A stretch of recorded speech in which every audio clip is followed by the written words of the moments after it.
So while we were away, I guess some DJ on Hot 97 or something.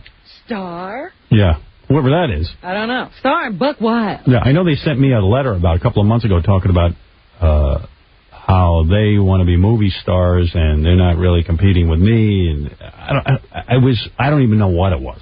I don't even know. But I love the name Star and Buck Wild. I don't know who Buck Wild is. I just keep reading about Star. Yeah.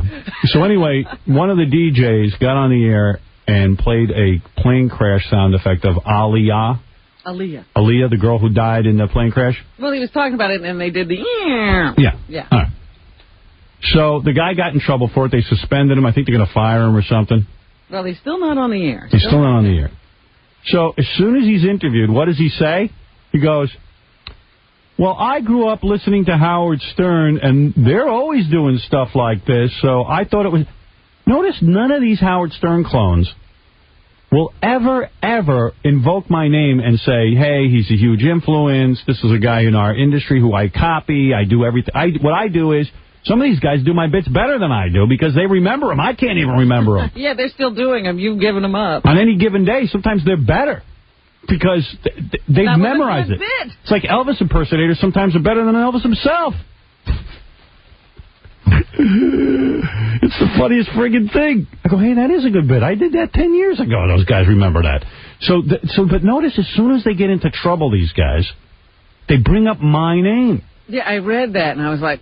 Yeah, it's the Howard Stern defense. Take it on, you did it. You're the guy who's saying, hey, we're doing our own thing over here. We don't imitate you. Well, how come the Grease man, when they fire him, Howard Stern, all of a sudden he knows Howard Stern. When you interview these guys and they're doing well, they're like, I never even heard Howard Stern. I don't know anything about it. Oh, I'm doing my own thing. Yeah, then they get into trouble. Well, Howard Stern does it. Howard Stern did it. I listened to him my entire life. All I'm doing is a Howard Stern impression. I heard Howard do this, so I did it. Yeah, suddenly they all come clean. Oh, I've been listening to Howard my whole life. I thought you were allowed to do this. Like, I wrote the book. He grew up on you. Yeah, he grew up on me. I think he threw up on me. He might be another one of these 40-year-old guys who grew up on me. Anyway, so everyone's talking about that Aaliyah. How do you say it? Aaliyah. Aaliyah. I think it's Aaliyah. Oh, please. Whatever. That's how it's spelled. I think nobody's going through all that. When she grew up in Detroit, her name was like Jane. But Aaliyah went down in a small plane.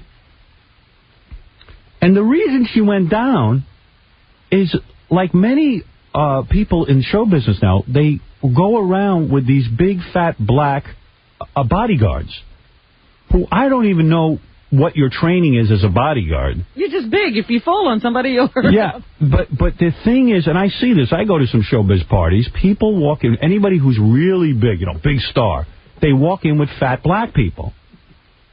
Obese black men. And I'm not even sure these guys can handle themselves. Or move very fast if you need them to go fast. I think, Ali, I just want to look skinny. So you're walking with fat people. I don't know what's going on, but I am telling you, this is a phenomenon that is going on all over the place. Everywhere you go now, white people, black people, they travel with black people. It kind of gives you street credibility if you travel with black people, but it's got to be fat black people. People who, are completely out of control with their eating. So why did the plane go down? They're saying, number one, the plane really was for like 4 people. They stuffed like 8 people in there. And equipment. And 2 of the guys are over 300 pounds. Wait a minute. The pilot weighed 2-something. And the bodyguard weighed 300. Right.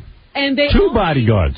But they only had room for the rest of the people. There was only 280 pounds left in the whole weight capacity for the plane. So the plane, of course, on takeoff went down. It's unbelievable. They said they didn't give the weight to the other 5 people, but 5 people who've got to weigh more than 280 pounds. Absolutely. Unless they're Beetlejuice. So anyway, we're sad to see Aaliyah go because I always thought I was going to hook up with this chick. Aaliyah. Whatever. I thought I was going to hook up with her. But she did like you. She is a big fan of mine. And I had a fantasy that one day I would have sex with her. I'm not kidding. You waited too long. I did. I thought I could have gotten her because she had nice things to say about me. There's a lesson here. Don't wait. Yeah. Go. As soon as a chick says she thinks you're nice, in my book, that means go out and have sex with her. Rape her. No, not rape her. Dude, where are you coming from? Hi, he finally chimes in. Don't. Now I got to do damage control. No, I'm not suggesting that. I'm saying, ask her out.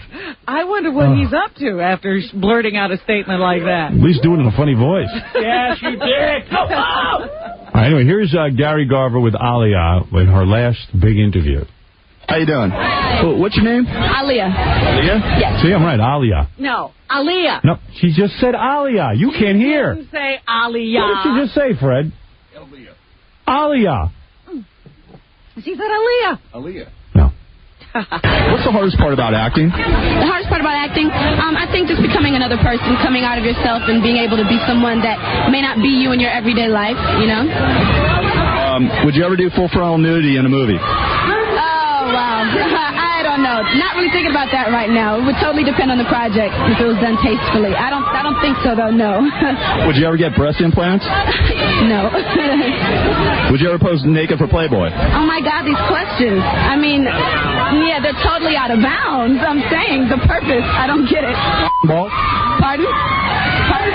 Would you ever date Howard Stern? Howard Stern, I think he's the bomb. Thanks a lot. And she had to die. That ain't right. She thought you were the bomb. I was going to go to that big funeral procession the black people were having for her. Oh, boy. That was something, huh? I'll tell you. Wow. You got to get now a horse-drawn carriage when you die. All of New York, the traffic was tied up because they had a funeral procession for Aaliyah, and some black dude goes, "She's our Lady Di." Who, a Lady Di? They said to one of the guys on TV was going around interviewing people, said, "Don't you think that the funeral's a little bit gaudy?" And they said, what'd that mean? No, they said, no, it's not. What, she's not a princess. She deserves a funeral just like anybody else. I'm thinking like JFK Jr. or his father didn't have that funeral. Yeah. I mean, the covered coach was a bit much, don't you think? Yeah, well. But, they said that when they found the bodies, it was a real mess. Oh, there was a plane crash. You saw the picture, right? They got a picture of the body? picture of the plane. Yeah, I saw the plane, and I saw that they said that she was curled up in a ball when they found her. And I was like, damn, she thought I was the bomb. God damn, why when a chick thinks I'm the bomb, they got to die? They die. It kills them, so don't think that. You know what? I'm not making a joke. I really thought one day I'd end up at some Hollywood fancy event, and Aaliyah would meet me and go, "Hey, I want to have sex with you." Your eyes would meet, and the music would start. But I'm busy with Nicole Kidman.